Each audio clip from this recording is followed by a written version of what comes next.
Believe it or not, I actually thought I'd never be here. I feel kind of like the gentleman over there. I don't really have a question. It's been answered by being here. I was sitting over there thinking back and forth of what I would ask when I got up here, and every time someone else came, I had an answer. And lately, that's the way it's been for me. I ask a question, I have the answer. Yeah. Life is full of your answers, and the others that you're roaming around with are full of them too, aren't they? Yeah. It's always working out for you. You just got to pay attention. Yeah. When I went and saw you in New York a few weeks later, I got the thing in the mail that said, everything is always working out for me backwards. So you could see it in the reflection of the windshield, and I carried that forever. Yeah. And also, I find myself in the morning turning on the teachings, listening. And I think what I realized was my whole life, I have been listening to other people's perception of life and what they chose to believe. It never felt right to me. So I ended up going the opposite. But isn't that helpful? When you hear something that doesn't feel right, isn't that helpful? Absolutely. Isn't the contrast helpful to you? Absolutely. Yeah. And that's the amazing part for me, that I actually find myself enjoying the contrast. 5 days ago, I got in an argument with a friend I'd had for 4 years. We discussed being partners in business, best friends, all this kind of stuff. And then something had happened. I made a decision, and they made it mean something completely different. The more I tried to share with them that that's not me, that was not my intention, the more they fought to hang on to what they were wanting to think. And I'm thinking to myself, wow, you really must want to be unhappy and miserable when I'm telling you I care about you and I want to do this, yet you want to believe that there's some ulterior motive behind it. And I found... And yet, what's interesting is they were misunderstanding you, and you were misunderstanding them, and then they were misunderstanding you, misunderstanding them. Yeah. In other words, because you're saying you must be really miserable and unwilling to accept how much I love you. So what were you looking at? What were you promoting with that thought? You were promoting their inability to see you. So of course they couldn't. You were right, they were doing it too, but your seeing them was doing it sealed the deal. Yeah. Yes, exactly. And then the great part about it, in the middle of that, it was like I could stop and realize exactly that, what I was doing. And then I would say, look, you're perfect just the way you are. You don't need to change anything. I said, if I lived your life, saw what you saw, believed what you believed, I would be doing and saying exactly what you're doing and saying right now. But can you feel the futility in trying to fix it with words? Mm-hmm. Actually, yes. Esther is almost giving this up, this trying to control someone else's perception, because you just can't explain it enough. What was your takeaway from this?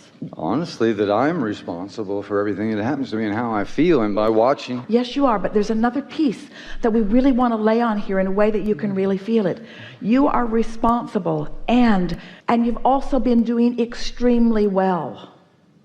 You're responsible, not in a guilty, regretful, I did this to me way, but I'm responsible in that I can get it as good as I decide I want it to be way. Can you feel the difference in that? Yes, and that's where I've been lately, and it's like I find myself wanting to cry for no reason, but then it used to be I feel bad, but now I realize what that is. That's being connected, joy, realizing. The reason that we wanted to have a conversation with you, as you say, you really didn't have a question that was so active that it was in the air, but what was active within you is your desire to be validated in your rightness.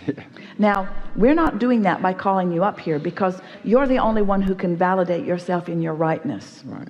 You see. I agree. But we want you to feel the alignment that is within you, that is carrying you forward in a very positive way. And our encouragement to you is, don't try to explain too much of it to anyone else. Let it be a sort of secret society inside of you, where you come into alignment with who you are and your love for yourself and then for them. That your love for yourself and then for them just sort of carries the vibrational day. This is the thing that we most want you to hear. You see, we understand all of you. We know exactly where you are, every one of you, in relationship to where you want to be. We can see a clear path from where you are to where you want to be, and we are projecting it to you at all times. It's always being flowed to everyone. And some of you are ready to receive it, and some of you aren't. At different times, you're getting different pieces of it. And what we want you to take away from this conversation is, if source energy is aware of what everyone wants and not able to make them see if they're not ready to see, then why are you wasting your breath trying to get them to see when they're not ready to see? I've come to that conclusion myself lately. So rather than having a debate with them about it, just acknowledge, well, they're not in the receiving mode yet, but goodness is coming to them and they deserve well-being, and I'm so enjoying their process as I am enjoying my process. So rather than being a fixer, which you kind of are, you're kind of a fixer. And the reason that you are a fixer is because you're really smart, you've lived a lot of life, and you've got good ideas about a lot of things. And it's why people like your leadership. They do. We want you to lead by vibration, because you lead through the clarity of your example. But if you will just think in terms, just for a little while, about leading by vibration instead of by words, leading by vibration, leading by intention, leading by alignment. I understand. Yeah. Kind of more like leading by example. Lead by alignment. What I do resounds louder than anything I could say. But how you feel, which is evidence of your vibration, is truly what is causing the resounding. Understood. But when you try to do it with your words, you get in the way of your true vibration, because your words cause a reaction from people that you don't need to have in your mix. Can you hear that? If you are aware of your vibration and you're carrying it, and you're thinking these silent positive thoughts about people without them even knowing it, making lists of their positive aspects and rooting for their success and for your own, but rooting for their success, but don't tell them. Don't tell them, because they will argue for their own limitations, and then you'll get in an arguing match about how good they really are.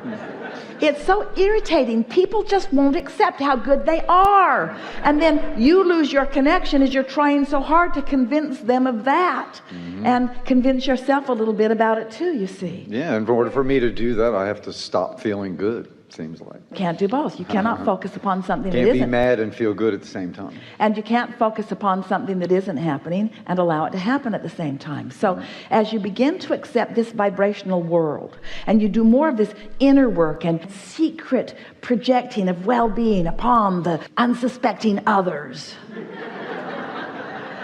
then they don't argue with you about it. They might say, "What are you smiling about?" They might say, "What are you so happy about?" I do hear that sometimes. They might say, "Why is everything always working out for you?" They might ask you some of those kinds of questions, but you won't elicit from them defensiveness or justification about where they stand. Because, you see, this is one of the things. We really like giving this to you. This is an important piece that we've not talked about ever before in this way. And you're going to hear it in a way that you've never heard it before. Awesome. The very negative emotion that you feel is evidence of the love that Source has for you, because it's relational. If Source were not adoring you in this red hot minute upon whatever subject you are upon, your divergence from that love could not be felt. If the love were not there, the divergence from it could not be felt. This is an important thing to know. So as you realize that your emotions are always about your letting in this abundance and well-being that's flowing to you, or holding it out to some degree, then you begin to understand that it is a vibrational world, and that these are vibrational or thought adjustments that you're wanting to make, not action ones. Now think about this. Think about how much easier it would be. So let's say that you are witnessing someone who is not very good at whatever it is they're doing, and they know it, and they're down on themselves about it. But you've been practicing your alignment, and you are seeing the world through the eyes of Source a bit, and you know that whatever they're living is temporary. In other words, you have true compassion. You know what true compassion is? True compassion is being in alignment with Source and looking at someone in the middle of a mess. Because you don't see the mess, you just see the opportunity. You just see the perfection of their life experience. You don't lose your connection because your connection is so strong. So let's say that you're tuned in, tapped in, turned on, and you're witnessing someone who's having a hard time about something. And you rush in and you say, it's okay, it'll get better. And they say, no, it won't. Now you're reacting to what they are saying back to you. And now, if you're like most people, you'll get twirled up in that. But let's say, instead, you're witnessing it, but you are so wise, you say nothing.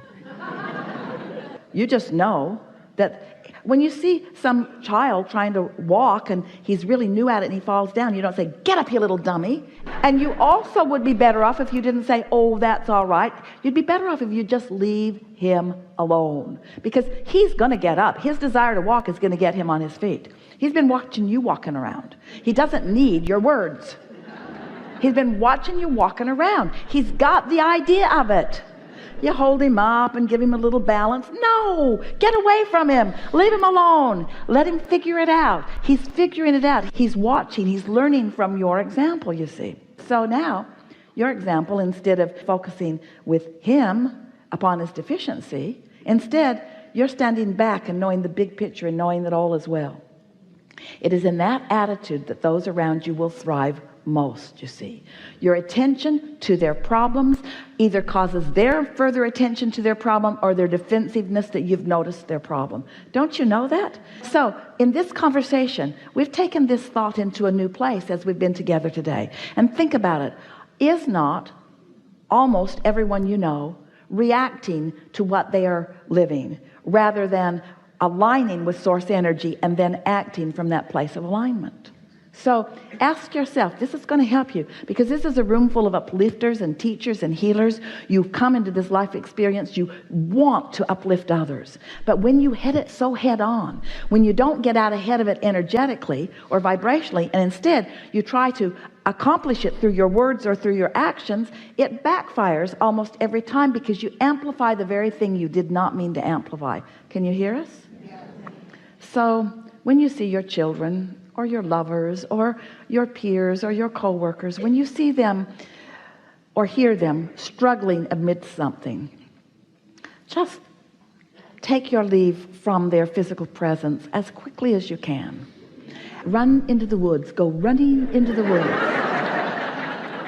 and find your alignment as quickly as you can about them, and think about their connection with source energy. Think about their inner being. Think about their vortex. Think about what they are asking. Think about their potential for success. Think about their well-being. Do it vibrationally, and then notice the next time you see them, there is an improvement when you are with them, and the next and the next and the next and the next. And then you'll hear someone say to you, you know, I just feel good being around you. And you'll know that it's because you see them through your eyes of source as they really are, and you are adding to the momentum of that. Actually, everything you just said over the last several weeks, I've been experiencing that with, like, my family, doing what you said with the child walking. All I ever wanted to do was try and do my best, and it seemed people were doing that. And I'm finding that instead of thinking of the things that made me angry or hurt me or why don't you do this, I start that and I feel bad, I don't like it, and then I start thinking, you know, you're the most generous person. You were always there when I called you. You always told me I was loved and cared for. So it's almost as like you said about the buffet. Everything is here. It's up to me to decide what to look at, and if I want to see that in someone I care about, then I need to see that, not yes. What I think they need. Yes, and yes.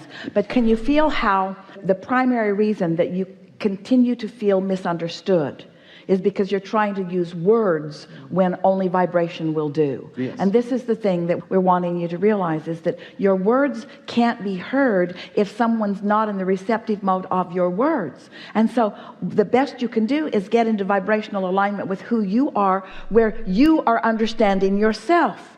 So you're looking for your understanding from your inner being, not looking for it from someone who cannot give it to you. Does this make sense? And then it comes full circle, because you're looking for understanding, but they can't find it. And then you don't have it, and then you lose your way. Or you can withdraw from that and not look for understanding or love or anything in all the wrong places. Instead, look for it where it is and find it, and then go from there.